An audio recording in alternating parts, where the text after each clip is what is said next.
Bonjour, bien-aimés dans le Seigneur. Nous sommes arrivés lundi, premier jour de la semaine. J'espère que vous avez passé un bon week-end en famille, avec les parents, les amis, ou seul, pour certaines personnes, c'est possible, à l'église ou dans tous les domaines de votre vie.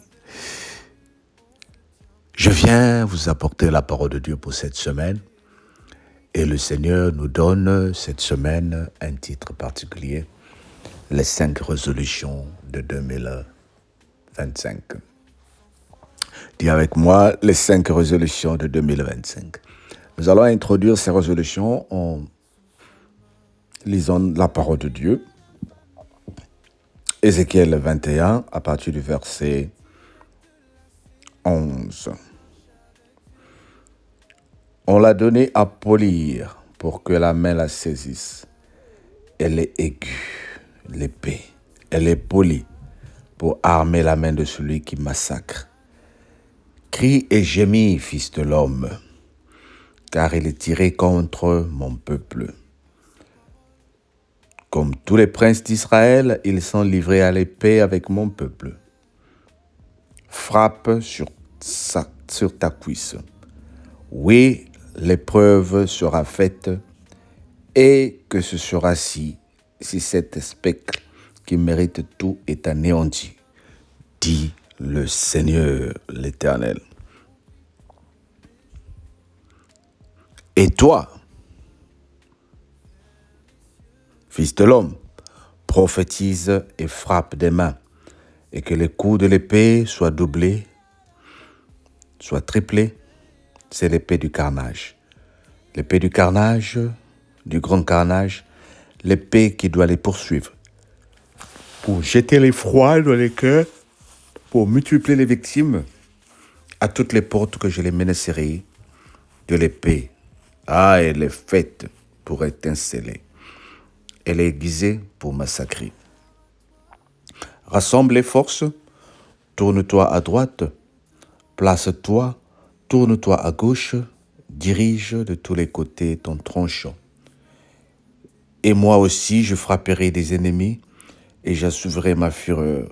C'est moi l'Éternel qui parle. La parole de l'Éternel me fut adressée en ces mots. Fils de l'homme, trace 2 chemins pour servir de passage à l'épée du roi de Babylone. Tous les 2 doivent sortir du même pays. Marque un signe, marque-le à l'entrée du chemin qui conduit à une ville. Tu traceras l'un des chemins pour que l'épée arrive à Rabat, fils des enfants d'Ammon, et l'autre pour qu'elle arrive en Juda, à Jérusalem, ville fortifiée. Dis avec moi, Amen. Ézéchiel 21, 11 à 20. On a donné à polir pour que ma main la saisisse. Au commencement était la parole, et la parole était avec Dieu. Non, non, non, jamais la parole de Dieu ne passera. J'ai dit en introduction que cette année 2025, nous sommes en train de commencer avec ces 5 résolutions que le Seigneur nous exhorte. La première, c'est la résolution que nous donne le Seigneur, la parole de Dieu. Dis avec moi, la parole de Dieu. La deuxième résolution, la prière. Dis avec moi, la prière. La troisième résolution, la foi. Dis avec moi, la foi. La 4e résolution, l'esprit. Dis avec moi, l'esprit. La 5e résolution que le Seigneur nous donne, la force. Dis avec moi, la force. Alors nous allons parler de ces 5 choses en cette semaine que le Seigneur nous donne. Et chaque semaine, chaque jour, chacun de nous aura la grâce de découvrir les 5 résolutions. qui m'ont été révélées par le Seigneur. La première, c'est la parole. Dis avec moi, la parole. Quelle parole? La parole de Dieu. La parole que nous écoutons. La parole que Dieu nous donne. La parole que toi tu prononces. La parole que les gens prononcent. Tout se passe par la parole. Le Seigneur dit, l'épée tranchant de deux épées est entre nos mains et elle est polie. Et c'est une parole polie, bien-aimé. C'est une parole tranchante que le Seigneur sort, qui va trancher, qui va blesser, qui va éliminer, qui va écarter. D'où vient cette parole? Mais cette parole vient du fait que quand tu te réveilles le matin, surtout ces derniers temps, sur les réseaux sociaux, tout le monde parle de la parole. Tout le monde dit quelque chose. Tu regardes sur TikTok, il y a une parole. Tu regardes sur tes textes-messages, il y a une parole. Tu regardes autour de toi, il y a une parole. Même que tu le veuilles ou que tu ne le veuilles pas, quand je ouvre la télé, il y a une parole. Et il y a beaucoup de paroles, bien-aimées. Le Seigneur me révèle ce matin que dans la majorité des cas, nous sommes ce que nous sommes à cause de la parole. Nombre d'entre nous sont devenus courageux à cause d'une parole, par exemple, reçue de leurs parents. Certains sont devenus faibles à cause de la parole qu'ils ont aussi entendue. La parole change. Nous bénissons par la parole, nous maudissons par la parole. Aujourd'hui, il y a des gens qui ne se parlent pas à cause d'une parole qui a été sortie. Mais le Seigneur te parle ce matin pour dire, la parole que tu dois avoir, c'est celle qui change ta vie positivement. Quelles sont les paroles négatives qui ont été prononcées contre ta vie? Quelles sont les paroles qui ont blessé ta vie? Quelles sont les paroles qui ont été prononcées contre toi et tu as pris des résolutions de ne plus parler, de ne plus sortir? Bien aimé, parfois les gens qui parlent, bien que tu as raison, mais la façon dont tu t'exprimes, tellement que tu es en train de crier que les autres sont frustrés. Tellement que tu es en train de mal parler que les autres ne te comprennent pas. Mais la parole de Dieu est amour, la parole de Dieu est bonne. Romains 17, verset 18 nous dit, « Si cela ne dépendait que de vous, vivez en paix avec tous les hommes. » Comment allons-nous vivre dans la paix dans un endroit où nous sommes tout le temps en train d'être insultés? Et la Bible dit, « Heureux l'homme que ne s'assoit pas en compagnie des moqueurs. » Des moqueurs. Est-ce que tu sais que les moqueries, les paroles négatives affectent les gens? Voilà pourquoi le Seigneur te dit, heureux l'homme qui ne s'assoit pas en compagnie des moqueurs. Es-tu dans un milieu où tu as été influencé? C'est un bon milieu, même si c'est un milieu familial, même si c'est une musique, c'est un cadre qui te fait du bien. Mais chaque fois que tu vas, quand les gens parlent, tu es frustré. Il y a une chose.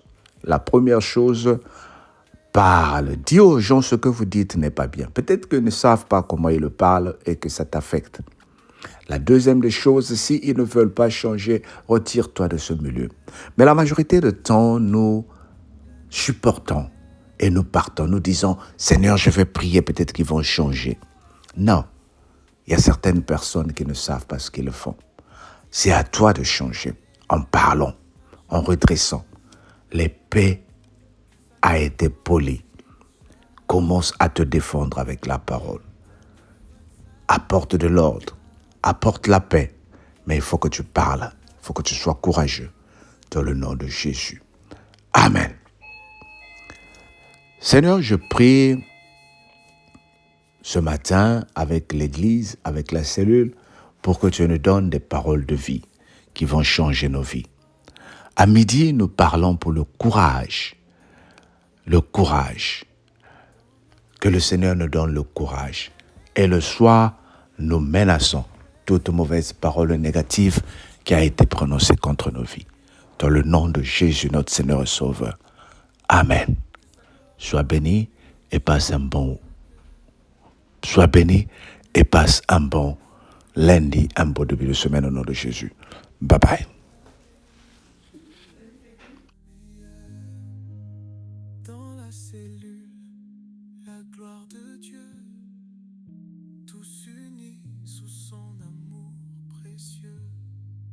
Bonne année à nous, ensemble on y croit. 20 et 25, entre ses bras on reçoit.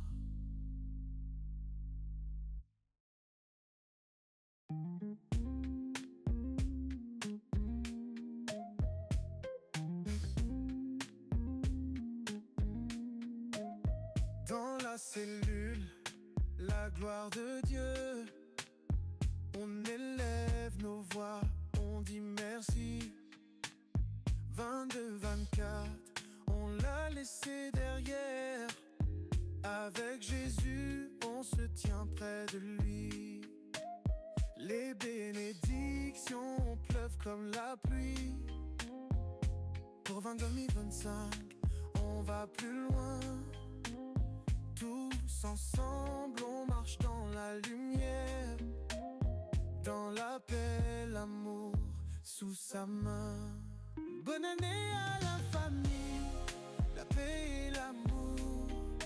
Direct de la cellule, on marche avec Dieu. Que sa gloire remplisse chaque cœur.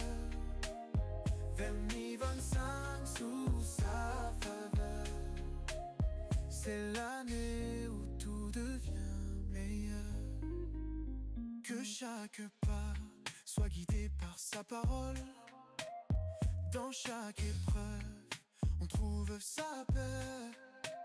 La bénédiction descend sur nos têtes. On avance dans la joie, dans l'unité. Rien ne peut nous séparer de son amour. Dans la cellule, on prie tous les jours. Élevons nos mains vers les cieux. L'année nouvelle est entre ses yeux. Bonne année à la famille, la paix et l'amour. Direct de la cellule, on marche avec Dieu.